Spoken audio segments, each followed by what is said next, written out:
योगीराम सूरत कुमार, योगीराम सूरत कुमार, योगीराम सूरत कुमार जय गुरुराय।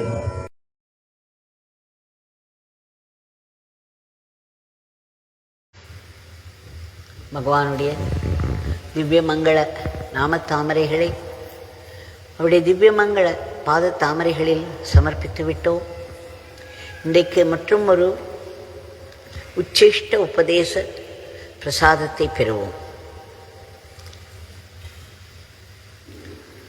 1980களில் பகவான் தன்னுடைய சன்னதி தெரு வீட்டில் இருந்தபொழுது ஒரு முறை திரு பெருமாள் ராஜு ஐயா அவர்களை பார்க்க வந்திருந்தார். சுவாமி அவர்களை உள்ளே கூப்பிட்டு உட்கார சொன்னார். பிறகு உள்ளே சென்று விட்டு வெளியே வந்த சுவாமி அவர் கையில் இருந்த புத்தகத்தை பார்த்தார். பிறகு அந்த புத்தகத்தை அவருடைய கைகளிலிருந்து வாங்கி கொண்டு அதை தன்னிச்சையாக பிரித்தார். அந்த பிரித்த பக்கத்தில் ஒரு செய்யுள் வந்திருந்தது. அந்த புத்தகம் தம்மபதம் என்று சொல்லப்படும் கௌதம புத்தருடைய போதனைகள் அடங்கிய புத்தகம்.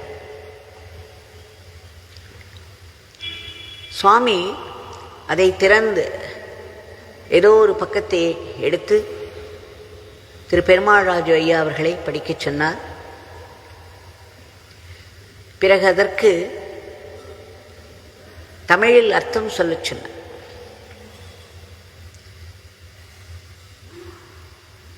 பிறகு மறுபடியும் திரு பெருமாள் ராஜு ஐயா அவர்களை பார்த்து அந்த புத்தகத்தினுடைய முதல் செய்யுளை படிக்கச் சொன்னார். திரு பெருமாள் ராஜு ஐயா அவர்கள் அதை படித்துவிட்டு அதற்கும் அர்த்தம் சொன்னார்கள். பிறகு மறுபடியும் அந்த புத்தகத்தின் கடைசி செய்யுளை படிக்கச் சொல்லி அதற்கு அர்த்தமும் சொல்லச் சொன்னார்கள். ஆக முதலில் பகவான் அந்த புத்தகத்தை வாங்கி திறந்து அந்த பக்கத்தில் இருந்த செய்யுளை படிக்கச் சொன்னார். அதில் ஒரு நம்பர் குறிப்பிடப்பட்டிருந்தது. பிறகு முதல் செய்யுள். இப்பொழுது இந்த இரண்டை மட்டும் பார்ப்போம். இந்த முதல் செய்யுள் பகவான் புத்தரே அவருடைய பாஷையில் இயற்றியதாக கூறப்படுகிறது. அதனுடைய தமிழ் அர்த்தமானது, நம்முடைய மனமானது தூய்மையற்று இருந்தால் நாம் செய்யும் காரியங்களை முழுமையாக செய்ய மாட்டோம். முழுமையோடு முடியாத காரியங்கள் அனைத்திற்கும் நம் மன தூய்மை இல்லாமல் இருப்பதுதான் காரணம். அதை புத்த பகவான் மேலும் சொல்கிறார் அந்த செய்யுளில். இப்படி தூய்மையற்ற மனத்தோடு செயல்கள் ஆற்றுபவர்கள் கர்மங்கள் எல்லாம் எப்படி ஒரு மாட்டு வண்டியில் அந்த மாடு செல்லும் பக்கமெல்லாம் அந்த மாட்டு வண்டியின் சக்கரங்கள் பின்தொடர்ந்து போகுமோ அப்படி தூய்மையற்ற மனதோடு செய்யும் செயல்கள் பின்னால் துன்பங்களும் துயரங்களும் தொடர்ந்து வந்து கொண்டிருக்கும். பகவத்கீதையில் பகவான் சொல்கிறார், நாமே நமக்கு நண்பன், நாமே நமக்கு எதிரியாகி விடுகிறோம்.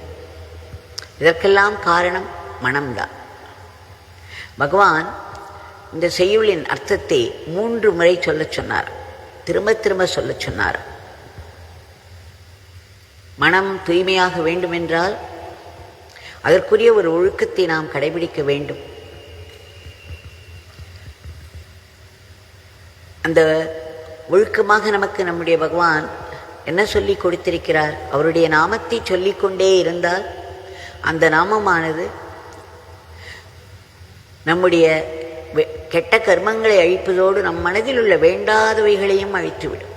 நம் மனதை தூய்மைப்படுத்தும், உடலை தூய்மைப்படுத்தும், மனதை தூய்மைப்படுத்தும், புத்தியை தூய்மைப்படுத்தும். ஆக வேண்டாதவற்றையெல்லாம் அழிக்கும் ஆற்றல் நாமத்திற்கு உண்டு.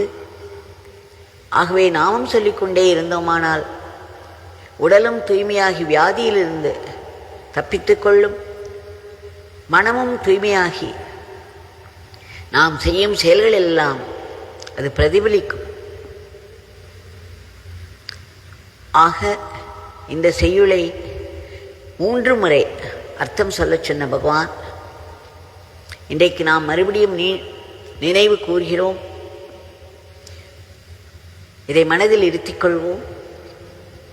பிறகு பகவான் முதலில் எடுத்துக் கொடுத்த அந்த ஒரு செய்யுளின் அர்த்தம் திரு பெருமாள் ராஜு அதைத்தான் முதலில் படித்தார். அது என்னவென்றால், நாம் எல்லோரும் ஒரு மரத்திலே முதிர்ந்து போன இலைகளாக தொங்கிக் கொண்டிருக்கிறோம். நமக்காக எமக்காதவர்கள் காத்து கொண்டிருக்கிறார்கள். அந்த முதிர்ந்த இலை எப்பொழுது வேண்டுமானாலும் உதிர்ந்து விடும். அதே போல் நாம் உதிர்ந்து விடும் பொழுது நமக்கு ஒரு நீண்ட பயணம் இருக்கிறது. நாம் எந்த ஊருக்கு போனாலும் அந்த பயணத்திற்கு வேண்டிய ஏற்பாடுகளை செய்து கொண்டுதானே போகிறோம். ஏதோ ஒரு இடத்தை நாம் புக் செய்து கொள்கிறோம், நம் சாப்பாட்டிற்கும் வழி செய்து கொள்கிறோம். அந்த இடத்தில் ஓரளவுக்கு வசதியோடு இருப்பதற்கு ஒரு ஏற்பாடு செய்து கொண்ட பிறகே நாம் செல்கிறோம். புத்தர் சொல்கிறார், எப்பொழுது வேண்டுமானாலும் உதிர்ந்து விடக்கூடிய முதிர்ந்த நிலையில் இருக்கும் நாம் உதிர்ந்தவுடன் இருக்கும் நீண்ட பயணத்திற்கு ஆயத்தம் செய்து கொள்ள வேண்டாமா? வேண்டிய ஏற்பாடுகளை செய்து கொள்ள வேண்டாமா? அதற்கு கடைபிடிக்க வேண்டிய தர்மங்களை நாம் கடைபிடிக்க வேண்டாமா? இதை ஞாபகத்தில் வைத்துக் கொள்ள வேண்டும். இதைத்தான் பகவான் திரும்ப 3 முறை படிக்கச் சொல்லி அர்த்தம் கேட்டார். ஆக இதை நாம் நினைவில் கொள்ள வேண்டும். நம்முடைய பகவான் நமக்கு எல்லோருக்கும் ஒரு பெரிய வரப்பிரசாதத்தை கொடுத்திருக்கிறார். சுதாமாவில் ஒரு நாள் என்னிடம் சொன்னார், தேவ்கி, இந்த பிச்சைக்காரனுடைய பெயரை யாரெல்லாம் உச்சரித்துக் கொண்டிருக்கிறார்களோ, யாரெல்லாம் சொல்லிக் கொண்டிருக்கிறார்களோ, அவர்களுடைய அந்த கடைசி நேரத்தில், அதாவது முதிர்ந்த இலை உதிர்ந்து போகும் நேரத்தில், இந்த பிச்சைக்காரன் அவர்கள் கண் முன்னே தோன்றி அவர்கள் அருகில் அமர்ந்து கொண்டு அவர்களுடைய கையை பிடித்து அழைத்துச் செல்வேன்.